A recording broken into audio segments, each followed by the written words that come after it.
Après la cérémonie officielle de la rentrée judiciaire de la Cour de cassation 2023-2024 au Palais du Peuple lundi 16 octobre 2023, les nouveaux magistrats de la ville de Kinshasa sont allés poursuivre la formation organisée par le Conseil supérieur de la magistrature en collaboration avec le PNUD, placé sous le haut patronage du chef de l'État, Félix-Antoine Tshisekedi, à l'Université protestante du Congo.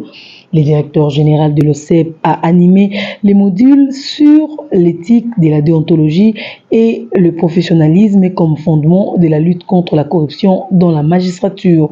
L'orateur a assuré la première partie sur la leçon inaugurale à travers laquelle il a exhorté les magistrats à prendre conscience du rôle qu'ils sont appelés à jouer en tant que magistrats dans les cours et tribunaux, aussi de rendre les verdicts de manière impartial. Dans la même lignée, il a abordé les études des cas sur la promotion de l'indépendance, l'impartialité, l'intégrité, l'égalité, la diligence et la compétence professionnelle.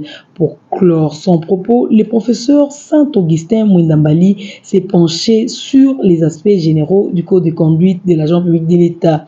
Le DG de l'OCEP a invité les nouveaux magistrats en formation à faire preuve d'éthique professionnelle dans l'exercice de leurs fonctions.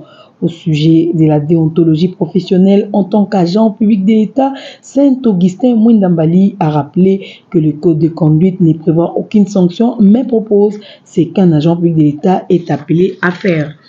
Compte tenu de la matière enrichissante reçue, les participants à cette session de formation se sont dit très satisfaits et promettent de la mettre en pratique. Le cours qui a été dispensé par le professeur nous apprend quelque part que dans la magistrature, comme un peu partout, il existe la corruption. Et la corruption a des différents degrés. La corruption se retrouve un peu partout en général. Mais sur le plan de la magistrature, la corruption n'est pas bienvenue tout simplement parce que le justiciable voudrait que le magistrat soit un exemple. Alors si le magistrat est corrompu, ça fait peur. 2, ça déstabilise des gens. Et puis troisièmement, ça fait peur. Donc le magistrat devrait normalement être un exemple, non seulement par son comportement, par ses jugements et surtout en étant loin de la corruption. Une société qui est corrompue par ses magistrats, c'est une société qui est en perdition.